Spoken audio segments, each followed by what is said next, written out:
अब तो ड्यूटी करती हैं महिलाएं, जा रही हैं आ रही हैं। गर्भवती महिलाएं पहले घर से बाहर नहीं निकलती थी। गर्भ में जब बालक आ जाता था तो बाहर अपने घर की बड़ी बूढ़ी मना करती थी कि संध्या काल में, ऐसे काल में आप बाहर मत जाइए, बच्चे के ऊपर कुछ छाया लग जाएगी।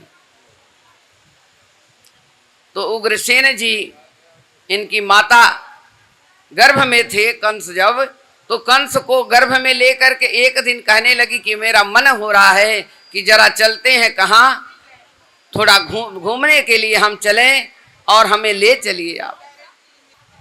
तो मानती नहीं है।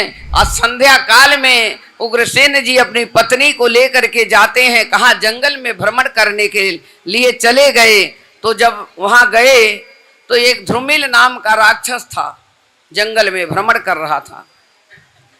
जो ध्रुमिल नाम का राक्षस था वो जंगल में भ्रमण कर रहा था और वहां पर वो घूम रहा था।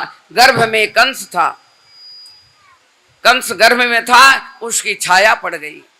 अब राक्षस की छाया पड़ गई तो वह बस उसकी बुद्धिमती गर्भ में से ही खराब हो गई। जैसे ही कंस पैदा हुआ वैसे ही क्या किए उग्रसेन जी, उसको ले जा करके उसके मामा के घर छोड़ दिए। ऐसा पैदा हुआ है जैसे राक्षस का बिल्कुल स्वरूप लगता था। पैदा होते बच्चा इस तरह से करे तो सब माँ बाप को डर लग जाता है। जय हो माँ। तो ले जा करके कहाँ छोड़ते हैं, अपने उसके मामा के यहाँ जा करके वो पलने लगा।